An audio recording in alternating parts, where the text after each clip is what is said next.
الرحمن وہ تو رحمان ہے جس نے انسان کو قرآن سکھایا۔ علماء کرام فرماتے ہیں، نکتہ بیان فرماتے ہیں کہ اللہ رب العزت کے ہزاروں صفاتی نام ہے، اللہ کا ذاتی نام ہے اللہ، پھر الہادی، القیوم۔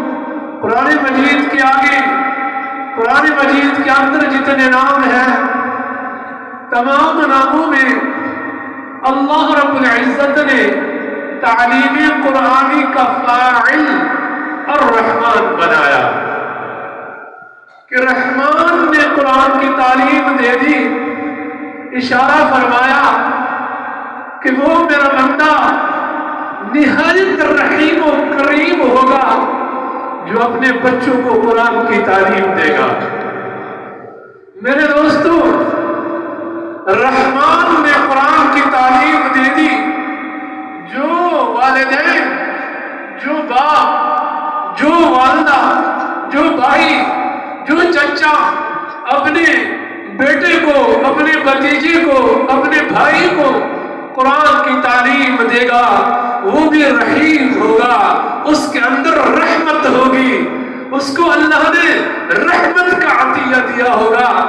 جس نے اپنے بچے کو خوب پالا، مرغن کھلائے، مرغن خوراکیں کھلائی اور بہترین مکان میں بسایا، بہترین کپڑے دیے، بہترین رشتہ دلایا، بہترین ناز و نعم میں پالا، اس کے ساتھ اتنا بڑا رحم کا معاملہ نہیں کیا جتنا رحم کا معاملہ اس والد نے کیا جس نے اپنے بیٹے کو قرآن سکھایا۔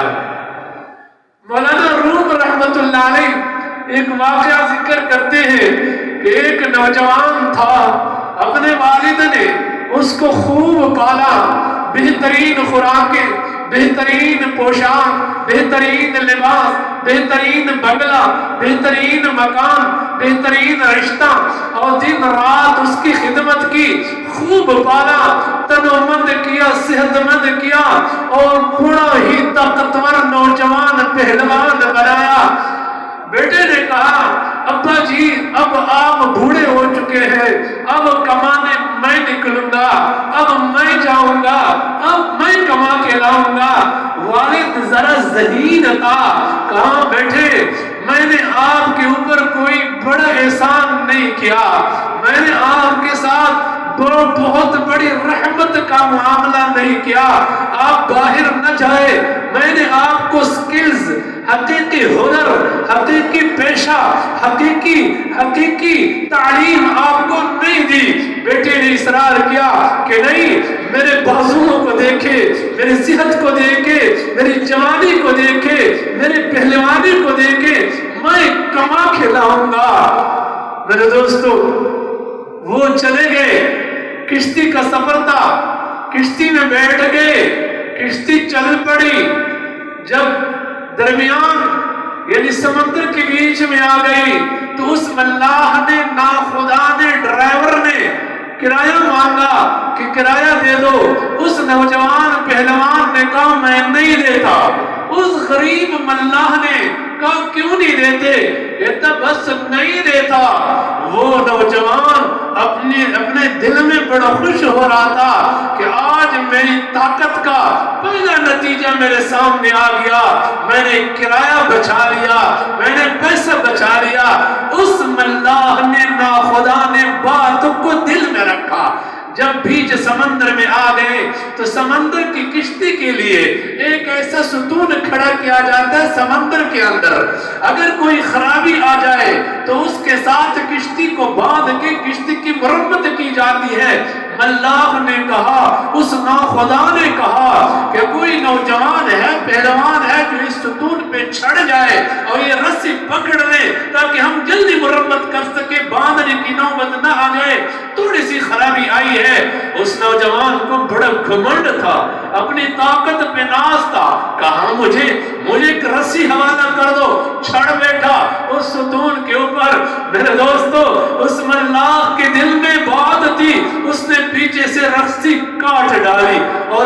کو چلا دیا. وہ نوجوان بیچ سمندر کے اس ستون پہ بیٹھا, 1 گھنٹہ بیٹھا رہا, 2 گھنٹے, 3 گھنٹے, 4. آخر خواب کا, آخر نیند کا جھونکا آیا, گر پڑے. اللہ نے تنبیہ نہیں دی, اللہ نے اس کو جگانا تھا. ایسے موجیں آئی, ادھر ادھر تپیڑے مار رہے سمندر, اور ایک طرف کنارے کی طرف پھینک دیا. کپڑے پٹھے ہوئے تھے, لاغر تھا, کمزور تھا, بے ہوش تھا. میرے دوست ہوش میں آیا, ایسا ننگا تڑنگا چل پڑا. جب گھر کے قریب پہنچا, والد نے دور سے دیکھا اور کہا کہ جس جوانی پہ ناچتا اللہ نے اسی پہ رسوا کر دیا. میرے دوستو, یہ جوانی, یہ صحت, یہ بہت بڑی دولت دینا, بہت بڑا بنگلہ دینا, اور بہت بڑا مکان دینا, اعلیٰ سے اعلیٰ رشتہ دینا, خوب مرغن خوراکی کھلانا, اور اچھے سے کپڑے دینا, یہ بڑا احسان نہیں. سب سے بڑا احسان میرے دوستو قرآن ہے, جو انسان اپنے بچوں کو یہ قرآن کی تعلیم دے. بہت بڑی رحمت کا معاملہ ہے, رحمت کا سلوک ہے, جو اپنے اولاد کو میرے دوستو قرآن سکھائے, قرآن پڑھائے, ترجمہ کے ساتھ پڑھائے. بہت بڑی نوازش ہے, بہت بڑا عطیہ ہے جن والدین نے اپنے بچوں کو قرآن پڑھایا. میرے دوستو, اللہ رب العزت کبھی کبھی دنیا کے اندر اس قرآن کی کرامت کو ظاہر فرماتے ہیں. ابن بطوطہ ایک مسلم سیاح ہے, ایک مسلم سیاح ہے, پوری دنیا کی سیاحت کی ہے, اور ہر ملک, ہر شہر کا ہر علاقے کی آب و ہوا کو لکھا ہے, اس کے مزاج کو لکھا ہے, اس کے رہن سہن کو لکھا ہے, بادشاہ کے آدابوں کو لکھا ہے, بادشاہ طرز زندگی کو لکھا ہے. اتنا بڑا سفرنامہ ابن بطوطہ چھپا ہوا ہے, اس کے اندر یہ واقعہ میں نے دیکھا ہے. لکھا ہے میرے دوستو, ابن بطوطہ نے لکھا ہے کہ میں ایک شہر میں گیا, ایک گاؤں میں گیا, وہاں میں نے ایک مزار دیکھا, میں نے ایک یادگار دیکھا. میں نے پوچھا یہ کیا مزار ہے, یہ کس کا مزار ہے؟ تو ایک وہاں کے آدمی نے کہا آ جاؤ میں تمہیں اس کا واقعہ سناتا ہوں کہ یہ مزار کس انسان کا ہے, یہ دربار کس انسان کا ہے, یہ یادگار کس انسان. تو میرے دوستو, ابن بطوطہ کو سنا رہے تھے. ایک بوڑھا آدمی تھا, اس نے کہا کہ ہمارے علاقے میں ایک جن تھا. میرے دوستو, پہلے جن زبردستی شرک کروایا کرتے تھے, علماء نہیں تھے, ایسا دین نہیں تھا, ایسا ماحول نہیں تھا, ان جنوں کو قابو میں رکھے, لگام دے ان کو. تو میرے دوستو, وہ زبردستی علاقے سے شرک کروایا کرتا تھا, کفر کروایا کرتا تھا. تو وہ جن آتا تھا اس علاقے پر, اور اس علاقے سے میرے دوستو ایک نوجوان خوبصورت دوشیزہ نوجوان لڑکی کو لے کے جاتا تھا. پورے شہر پہ ایک روب سا اور ایک دھاگ بٹھاتا تھا. سب اس کے مطیع ہوتے تھے, ڈرتے تھے, شرک کرتے تھے, کفر کرتے تھے. تو اس علاقے میں اس بوڑھے نے کہا ایک حافظ قرآن آیا, ایک گھر میں مہمان ہوا, گھر والوں نے کھانا رکھا, گھر میں ماتم سا تھا, گھر میں بالکل ایک رنج سا تھا, سب گم سم تھے, سب بالکل خاموش تھے, نہ کھانا کھا رہے تھے, نہ بول رہے تھے, نہ پانی پی رہے تھے. مہمان حافظ قرآن کے سامنے کھانا رکھا تو سب نے کہا کہ آپ کھانا کھائیں. حافظ قرآن نے کہا کہ تم کیوں نہیں کھاتے؟ انہوں نے کہا کہ بس آپ کھائیں, آپ مہمان ہیں, آپ کھائیں, ہماری باتوں میں آپ نہ پڑیں. انہوں نے کہا میں نہیں کھاؤں گا, میرے اوپر بھی کھانا حرام, جب تک تم میرے ساتھ کھا نہ لے. یہ کیسی بات ہوگی, میزبان نہیں کھائے گا, مہمان کھائے گا. تو انہوں نے کہا حافظ صاحب آپ ہماری بات کو سلجھا نہیں سکتے, آپ کی بس کی بات نہیں, بڑا معاملہ درپیش ہے, بڑا مسئلہ سنگین ہے. حافظ قرآن نے کہا بتاؤ مجھے میں کچھ کر سکتا ہوں یا نہیں, میں نے آپ کے غم میں شریک ہونا ہے. ان گھر والوں نے میرے دوستوں کہا کہ اس طرح معاملہ ہے, اس طرح جن آتا ہے, اس طرح ہمارے گاؤں پہ یلغار, ہمارے شہر پہ ایک یلغار اور ایک وہ پابند رکھتا ہے، ہمیں مشرک رکھتا ہے۔ تو میرے دوستو اس حافظ قرآن نے کہا، پھر انہوں نے کہا آج یعنی کل کو آنے والا ہے، ہم نے ایک نوجوان اپنی بہن کو، اپنی بیٹی کو، اپنی بیٹی کو ان کے حوالے کرنا ہے، وہ زندہ درگور ہوگی، وہ زندہ ہم سے پناہ ہوگی، ہمارے اوپر بہت بڑا غم کا پہاڑ ٹوٹنے والا۔ حافظ قرآن نے کہا میں یہ مسئلہ حل کر سکوں گا، آپ بالکل بے سکون ہو جائے۔ اس نے کہا کہ آپ معمولی حافظ صاحب ہے، ایک غریب انسان ہے، ایک مسافر انسان ہے۔ انہوں نے کہا چھوڑ دے، میرے پاس جو دولت ہے وہ تمہارے پاس نہیں، میرے پاس جو طاقت ہے وہ تمہارے پاس نہیں، میرے پاس جو خزانہ ہے وہ تمہارے پاس نہیں میرے دوستو۔ تو کل جب وہ دن آیا، حافظ قرآن نے کہا وہ کہاں حملہ آور ہوتا ہے، کس جگہ اترتا ہے، کس جگہ آتا ہے، کس جگہ تم اپنا شکار اس کے سامنے رکھتے ہو؟ تو انہوں نے کہا یہ والی جگہ ہے۔ سارا شہر ایسے امڑ کے آیا، سارا شہر آیا۔ میرے دوستو حافظ قرآن اس نوجوان لڑکی کی جگہ پہ بیٹھ گیا، اور جتنی حفاظت کی آیات ہے، اور جتنی حفاظت کی آیات ہے، جتنی توکل کی آیات ہے، جتنی میرے دوستو وہ اللہ ذوالجلال نے جو آیات نازل کی ہے وہ پڑھ رہا تھا، وہ جن آیا، ایک دھماکہ سا، ایک آواز، ایک گجدار آواز کے ساتھ آیا۔ سارے لوگوں کے سے دل دھڑک رہے تھے کہ اس حافظ قرآن بیچارے کا کیا ہوگا، ان کے ساتھ کیا حشر کیا جائے گا۔ میرے دوستو وہ قرآن پڑھ رہا تھا اور مگر تھا، اللہ نے قرآن کی طاقت دکھانی تھی، اللہ نے قرآن کا معجزہ دکھانا تھا، اللہ نے قرآن کی تاثیر دکھانی تھی۔ وہ آگے آتا پھر پیچھے ہٹتا، جن آگے آتا پھر پیچھے ہٹتا، ایک دھماکے کے ساتھ وہ اڑ گیا۔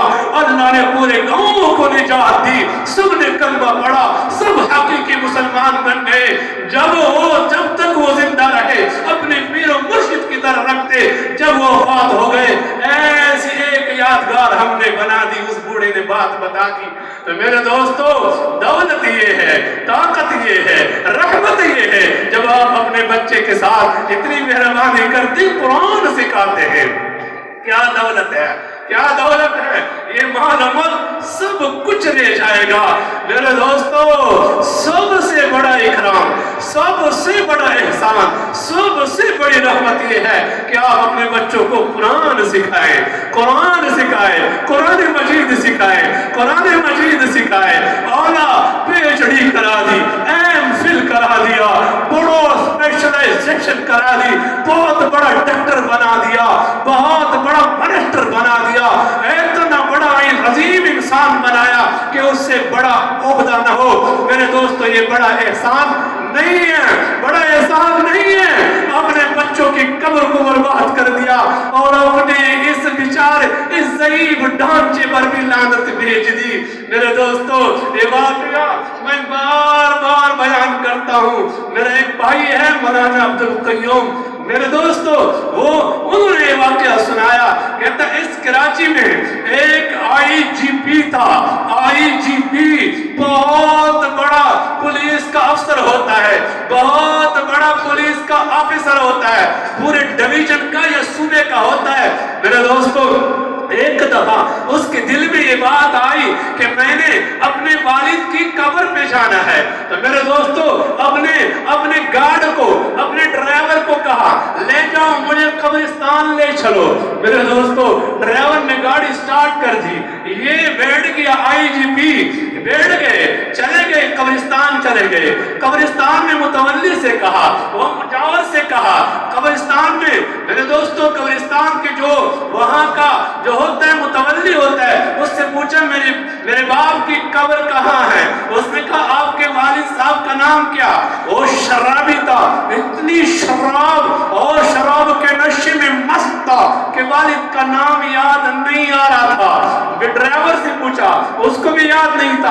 جلدی بھاگو، گھر جاؤ اور گھر میں پتہ کر لو میرے والد کا نام کیا، میرے والد کے والد کا نام کیا، کب اس کی ڈیتھ ہوئی ہے۔ میرے دوستو وہ فوراً بھاگے، گاڑی کو دوڑایا اور اپنے والد کا شناختی کارڈ لے کر آیا۔ میرے والد کا نام یہ ہے، میرے والد کے والد کا نام یہ ہے اور اس سن کو اس کی ڈیتھ ہوئی ہے، سارے قبریں رجسٹرڈ ہوتی ہے، انہوں نے دیکھ لیا وہ قبر کا نمبر، قبر کی لائن کو اوپر کھڑا کر دیا۔ آئی جی پی صاحب والد کی قبر پہ کھڑے ہیں، نہ الحمد شریف آ رہی ہے، نہ درود شریف پڑھ سکتا ہے، نہ قل هو اللہ پڑھ سکتا ہے، نہ سورۃ الناس پڑھ سکتا ہے، نہ سورۃ الفلق پڑھ سکتا ہے۔ جس کو والد کا نام نہ آتا ہو، جس کو اپنے دادے کا نام نہ آتا ہو، اس کو قل هو اللہ کیسے آئے؟ ایسے کھڑے ہوئے اور 1,00,000 رسید کر دی اپنے والد کی قبر کو اور کہا اس ظالم نے مجھے برباد کر دیا، اس ظالم نے تجھے دنیا کو اتنا عظیم عہدہ دلایا لیکن پھر بھی ملعون ہے، اپنا بیٹا خود لعنت بھیج رہا ہے۔ میرے دوستو اس کی روح کتنی تڑپی ہوگی اس بات میں کہ میرا بیٹا کھڑا ہے، میرا بیٹا کھڑا ہے، نہ الحمد آ رہا ہے، نہ ایصال ثواب کے لیے کچھ کر سکتا ہے، نہ قرآن کا ایصال ثواب، نہ الحمد نہ درود شریف۔ میرے دوستو ایسی اولاد کو نہ بنانا، اس انداز سے تربیت نہ کرنا، یہ تعلیم نہ دلانا۔ قرآن سکھاؤ، قرآن سکھاؤ، قرآن سکھاؤ، قرآن سکھاؤ، قرآن سکھاؤ۔ میرے دوستو یہ اپنے بچوں کو قرآن پاک کی تعلیم دو اور نہ پچھتائیں گے، پچھتائیں گے۔ جتنا بڑا وڈیرا ہوگا، جتنا بڑا دنیا کا کرپٹ ہوگا، جتنا بڑا چودھری بنایا جائے گا، قبر کے اندر اتنی ذلتیں ہوں گی۔ میرے حبیب نے فرمایا تُعْرَضُ الْأَعْمَالُ عَلَى الْأَنْبِيَاءِ يَوْمَ الْخَمِيسِ وَالْإِثْنَيْنِ وَعَلَى الْآبَاءِ وَالْأُمَّهَاتِ يَوْمَ الْجُمْعَةِ فَيَفْرَحُونَ بِهَا۔ حضور نے فرمایا وَاتَّقُوا اللَّهَ وَاتَّقُوا اللَّهَ وَاتَّقُوا اللَّهَ وَلَا تُؤْذُوا آبَاءَكُمْ۔ اے میرے امتیوں، ہر جمعے کو تمہارے اعمال تمہارے والدین کی قبروں میں پیش کیے جاتے ہیں، وہ خوش ہوتے ہیں اگر تمہارے اعمال اچھے ہو، اگر اعمال برے ہوئے تو وہ پریشان ہوتے ہیں، وہ غمگین ہوتے ہیں، وہ پریشان ہوتے ہیں۔ حضور نے فرمایا اللہ سے ڈرو، اپنے آباء و اجداد کو تکلیف کا ذریعہ نہ بنو، زحمت نہ بنو، ان کی مشکل میں اضافہ نہ کرو۔ میرے دوستو، میرے دوستو، میرے بزرگوں، میرے دوستو، میرے بزرگوں، اپنی اولاد کو قرآن کی تعلیم دو، اپنی اولاد کو قرآن کی تعلیم دو۔ یہ رحمت ورنہ پچھتائیں گے، پچھتائیں گے، پچھتائیں گے۔ یہ دنیا دار اولاد، یہ دنیا دار اولاد، یہ دنیا دار اولاد، یہ دنیا دار بیٹا تمہارا کیا کیا کیا مسئلہ حل کر سکے گا؟ باہر کی دنیا میں ایک نوجوان سیٹل تھا، ایک نوجوان والدین نے پڑھایا تھا، بڑی تعلیم دلائی تھی، باہر کی نوکری میں لگایا تھا۔ میرے دوستو وہ آیا، والد بیمار ہوا، آپ کا والد بیمار ہے، وہ وہاں سے ٹکٹ وغیرہ تیاری کر رہا تھا، والد اسپتال میں داخل تھا، فوت ہو گیا۔ اس وقت پہنچا، اس وقت پہنچا جب والد کو کفن میں کفنایا تھا، کفن کے اندر اوپر آ کر کھڑا ہو گیا۔ اس بیچارے کی، اس بوڑھے باپ کا شیو تھوڑا سا بڑھ گیا تھا، سفید سفید بال تھے، تھوڑے تھوڑے بال آئے تھے، وہ سفید بال جو میرے حبیب نے فرمایا کہ اللہ کو حیا آتی ہے ان سفید بالوں سے عذاب دیتے ہوئے اللہ حیا فرماتے ہیں۔ اس نوجوان نے کہا اوے ظالموں، میرے والد کے چہرے کو بھی دیکھو کیسے ریچھ کی طرح جا رہا ہے۔ نائب کو بلایا، کفن کے اندر داڑھی کو منڈوائے، یہ دے گا، یہ صلہ دے گا، یہ صلہ دے گا۔ اگر آپ نے اولاد کو پڑھایا نہیں، قرآن کی تعلیم نہیں دی، قرآن دیو، قرآن کی تعلیم دیو، یہ حافظ قرآن، یہ معصوم بچے جب باپ کی قبر پہ آئیں گے، جب باپ کی قبر پہ آئیں گے، جب باپ کی قبر پہ آئیں گے۔ میرے دوستو تنبیہ الغافلین نے واقعہ لکھا ہے، تنبیہ الغافلین نے واقعہ لکھا ہے، تنبیہ الغافلین نے واقعہ لکھا ہے کہ ایک نوجوان حافظ قرآن تھا، اپنے والد کی قبر پہ ہر جمعہ کو جایا کرتا تھا، ہر جمعہ کو اپنے والد کی قبر پہ جایا کرتا تھا۔ میرے میرے دوستو ایک دفعہ والد خواب میں آئے، خواب بیٹھا اس جملے کو جب آ جائیں تو اب وہ بچے کی عادت تھی کہ جب جو ہی گھر سے چل پڑتا تھا قرآن کی تلاوت شروع کرتا تھا، وہاں پہنچ کے دعا کرتا تھا، واپس آتا تھا، یہ ان کی عادت تھی۔ اس دفعہ کہا میرے بیٹھے اس دفعہ جب آ جائیں تو آپ قرآن کی تلاوت کرتے ہوئے نہ آنا، بالکل گم سم آ جانا۔ انہوں نے کہا ابا جی یہ کیوں؟ قرآن پاک تو نور ہے، آپ پہ نور نہیں برستا، آپ کو فائدہ نہیں ہوتا۔ انہوں نے کہا بیٹا فائدہ ہی پیدا ہے، لیکن جب آپ آتے ہیں وہ قرآن کی تلاوت کرتے ہوئے تشریف لاتے ہیں، او نورانیوں کرنوں میں ایسے آپ ڈکے ہوتے ہیں کہ آپ کا دیدار نصیب نہیں ہوتا۔ اس دفعہ تلاوت نہ کرنا، آپ کو دیکھ تو سکوں۔ میرے دوستو قبر میں تمہارے والد صاحب کی یہ تمنا ہوگی کہ میں اپنے بچے کو دیکھ لوں۔ آج والدین میں، آج گھروں میں بیٹا اور باپ اکٹھا نہیں ہو سکتا، آنکھیں نہیں چار کر سکتا۔ میرے دوستو آج یہ ان دنیا داروں سے اولاد اتنی تنگ ہے، اولاد اتنی تنگ ہے، اولاد اتنی تنگ ہے۔ میرے دوستو ایک عورت نے مجھے فون کیا، ایک عورت نے، یہ جھوٹی بات نہیں ہے، ایک عورت نے مجھے فون کیا کہ مولوی صاحب کوئی حل بتائے، ورنہ میں نے یہ جو ایک سینکا ہوتا ہے وہ میں نے اپنے ہاتھ میں مٹھی بھری ہوئی ہے، ابھی منہ میں ڈالتا ہوں، ابھی ڈالتا ہوں، اور کچھ بتاؤ۔ میں نے اللہ کی بندی کیا ہو گیا؟ کہتے روزانہ میں بیٹے کے ڈر کے مارے میں پڑوسیوں میں رات کو سوتی ہوں۔ بیٹے کی وجہ سے گھر زحمت بنی ہوئی ہے، بیٹے کی وجہ سے۔ تو میرے دوستوں قرآن سکھاؤ، قرآن سکھاؤ، قرآن سکھاؤ، قرآن کی تعلیم دو، قرآن کی تعلیم دو، بہت بڑی رحمت کا معاملہ ہے۔ میرے دوستو یاد رکھو، ان علماء سے پوچھو، ان حفاظ کرام سے پوچھو جن کا والد فوت ہو چکا ہے، کوئی گلہ نہیں کرے گا کہ میرے والد نے مجھے صحیح تعلیم نہیں دی۔ دنیا داروں سے پوچھو، وہ ان کو بہت بڑی ڈگریاں دلائی ہوں گی، میرے والد نے اگر فلاں ڈگری بھی اور فلاں کلاس اور فلاں ڈپلومہ بھی مجھے دلا تھا تو اچھا ہوتا۔ وہ شکوے کرے گا، وہ گلے شکایتیں کرے گا، لیکن علماء کرام سے پوچھو وہ اپنے والدین سے بہت ہی خوش ہوں گے، ساری زندگی دعائیں دیتے ہیں۔ تو قرآن کی تعلیم دو۔ میرے دوستو 3 حدیثیں سناتا ہوں پھر بیان ختم کرتا ہوں۔ قرآن پاک کی تعلیم دو، اپنی اولاد کو دنیا بناؤ، قبر بناؤ اور حشر بناؤ۔ آج اپنی اولاد کے لیے ہم کیا کرتے ہیں؟ ان کو ذلت سے بچانے کے لیے بہت بڑی کوشش کرتے ہیں، میرا بیٹا بہت اتھارٹی والا بن جائے، ایک وقار والا بن جائے، ایک عزت والا بن جائے۔ تو قرآن کی تعلیم دو، وہ کبھی بے وقوف نہیں بنے گا، وہ کبھی پاگل نہیں ہوگا۔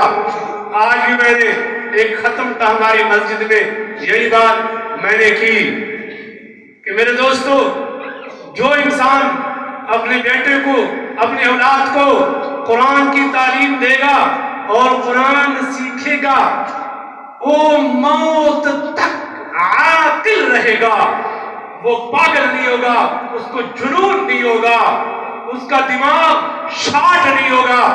حضور نے فرمایا من جمع القرآن متعہ اللہ بعقلہ حتی یموت، موت تک وہ عاقل رہے گا، وصیت کر سکے گا، کلمہ پڑھ سکے گا، لا الہ الا اللہ پڑھ سکے گا، کوئی حواس باق تک ہی نہیں ہوگی۔ ہوش و حواس سے آخری سانس دے گا، ہوش و حواس سے آخری سانس دے گا۔ حضرت شاہ حضرت تھانوی رحمت اللہ علیہ عظیم ہستی گزری ہے، 2800 کتابیں لکھی ہیں۔ انہوں نے فرمایا موت کے عین وقت بالکل نظر کی حالت تھی، آخری ہچکیوں میں فرمایا کہ آج ابھی دنیا سے 1000 اسکالروں کو جمع کر کے لے آؤ اور اسلام کے اوپر میرے اوپر اعتراضات کی بوچھاڑ کر دے، 5 منٹوں میں اسی حالت میں، اسی ہچکیوں میں سب کو خاموش کر سکتا ہوں۔ عظیم عقل، قرآن یافتہ، عظیم عقل کے ساتھ آپ رخصت ہوں گے جب عقل ٹھکانے ہوگی۔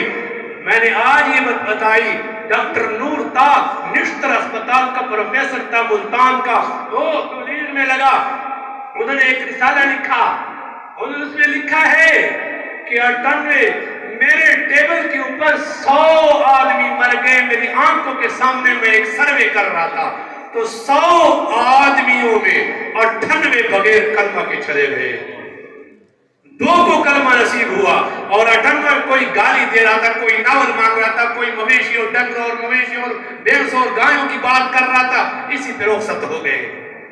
عقل ٹھکانے نہیں ہوگی جب انسان مر رہا ہو اور اس کے ذہن میں ہو قبر ہے آگے، اللہ کو جواب دینا ہے، اور یہ حدیث بھی سنی ہو، من قال آخر کلامی لا الہ الا اللہ دخل الجنہ، جس کا آخری کلمہ آخری بول لا الہ الا اللہ ہوا، وہ جو ہی روح نکلے گی وہ جنت میں داخل ہوگا۔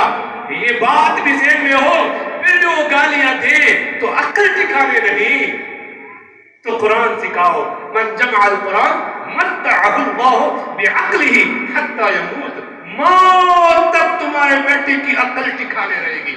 میرے دوستو، قبر کی آج یہاں بڑے بڑے شہروں میں، بڑے بڑے ملکوں میں جو ترقی یافتہ ہیں، زلزلہ پروف مکانات بناتے ہیں، ایسی دیواروں میں جیسے چھتوں میں جنگلے اور یہ سریہ دیتے ہیں، ایسی دیواروں میں کڑی تاکہ وہ بہت بڑی بونچال سے، زلزلوں سے وہ کریک نہ ہو، گرے نہیں، اتنے بڑے بڑے مکانات، زلزلہ پروف مکانات بناتے ہیں۔ اپنے بیٹے کی قبر کی بات، یہ بھی زلزلہ پروف بنا ہونا، اس میں بھی ایک بونچال آئے گا، ایک زلزلہ آئے گا، تو وہ اس قرآن کی مرہونی منت ہے۔ قرآن کی وجہ سے بہت بڑا چودھری جب قبر میں گھستا ہے، ایسے دل کانپ رہا ہو بچوں کا، سب کا، کیا اللہ نے اس کے ساتھ کیا حشر کرنا ہے۔ لیکن ایک حافظ قرآن جب قبر میں اتارا جا رہا ہو، اوحى اللہ تعالی الی الارض، اللہ زمین کو وحی فرماتے، اللہ ڈائریکٹ وحی فرماتے، اللہ تاکلی لحمہ، اس کا گوشت، اس کا ایک بال بھی نہیں کھانا۔ قالت، زمین کہتی ہے، وَكَيْفَ آكُلُ لَحْمَهُ، یا اللہ میں اس کا گوشت کیسے کھاؤں، وَكَلَامُكَ فِي جَوْفِهِ، اس کے سینے میں اتنا بڑا کلام ہے۔ میرے دوستو، قبر کو زلزلہ پروف بناؤ، قبر کی سوچو۔ حضرت تھانوی رحمت اللہ علیہ فرماتے ہیں کہ آج کل لوگ کہتے ہیں میرے بچوں کا میرے مرنے کے بعد کیا ہوگا، میرے بچوں کا میرے مرنے کے بعد کیا ہوگا، میری بیوی کا کیا بنے گا، میرے چھوٹے چھوٹے بچے، میرے بچوں کا کیا ہوگا، لیکن یہ کوئی نہیں سوچتا کہ میرے بچوں کے مرنے کے بعد میرے بچوں کا کیا ہوگا۔ کوئی نہیں سوچتا کہ میرے بچوں کے مرنے کے بعد میرے بچوں کا کیا ہوگا، یہ کوئی نہیں سوچتا۔ تو قبر کو پروف بناؤ، قبر کو محفوظ بناؤ ان معصوم بچوں کے لیے۔ کون یہ چاہتا کہ میرے بچے کو ایک تپڑ لگے، کوئی برداشت نہیں کر سکتا۔ اور آخرت کو پروف کر دو، اتنی سنگین جہنم ہے، اس کو پروف کر دو۔ میرے دوستو، قرآن تو تعلیم تو دو، ماحول کا مارا جائے کوئی بات نہیں۔ لو جعل القرآن فی احاب ثم القی فی النار محترقا، یہ فضائل اعمال کی حدیث ہے۔ حضور نے فرمایا اگر قرآن مجید کو چمڑے میں بند کیا جائے، آگ میں رکھ دیا جائے، آگ اس کو نہیں جلا سکتی۔ شیخ زکریا رحمت اللہ علیہ نے فرمایا ہم نے بڑے کاموں میں دیکھا کہ قرآن تو جل گیا، قرآن پہ آگ نے اثر کر دیا، تو اس حدیث کا مطلب کیا؟ یہ بھی ممکن ہے کہ حضور کے الفاظ دنیا میں ہو اور اس کا معنی نہ ہو، یہ بھی ممکن ہے، لا یمکن، یہ ممکن ہی نہیں ہے۔ تو خود جواب فرمایا کہ اس کا معنی یہ ہے اگر یہ حافظ قرآن ماحول کی وجہ سے، گناہوں کی وجہ سے اس ماحول نے اس کو مار دیا اور بدولی کو جہنم میں چلا بھی گیا، اگر اس کے اندر سینے میں قرآن ہو، قرآن جہنم کی آگ اس پہ کوئی اثر نہیں کرے گی۔ کتنی بڑی بات ہے۔ تو میرے دوستو، اپنے بچوں کے پر رحم فرماؤ، رحم فرماؤ ان 20 بچوں نے جو قرآن مجید کی تکمیل کی ہے. یہ ناظرہ پڑھا ہے, ناظرہ فضائل اعمال دیکھو اس میں ایک حدیث ہے کہ جب ایک والد اٹھے گا قیامت کے دن عمل نامہ کھولے گا, بالکل صاف ہوگا, کوئی گناہ نہیں ہوگا. یا اللہ میں نے وہ گناہ کیا, یہ گناہ کیا, یا اللہ ساری زندگی شراب پیتا, یا اللہ ساری زندگی چرس پیتا, یا اللہ ساری زندگی بکواس کرتا, ایک گناہ بھی نہیں ہے میرے عمل نامے میں. اللہ فرمائیں گے جب آپ نے دنیا میں بچے کو قرآن کا ناظرہ پڑھایا تھا, اس ناظرے نے سارے گناہ دھو دیے تھے. میرے دوستوں کتنی بڑی بات ہے, 20 لڑکوں نے 20 بچوں نے قرآن کا ناظرہ تکمیل کو پہنچایا ہے. کتنی سعادت کی بات ہے. اللہ رب العزت ان بچوں کو قرآن مجید کی حفظ کرنے کی توفیق نصیب فرمائے. ان والدین کو مبارکباد بھی دیتا ہوں. ان 2 بچوں نے جو قرآن پاک حفظ کیا ہے اسی مدرسے کی وساطت سے اور بنیاد سے, اللہ تعالیٰ ان کے والدین کو اجر جزیل عطا فرمائے. اللہ رب العزت آخرت میں دنیا میں ان بچوں کو ان کی آنکھوں کی ٹھنڈک بنائے. وآخر دعوانا الحمدللہ رب العالمین.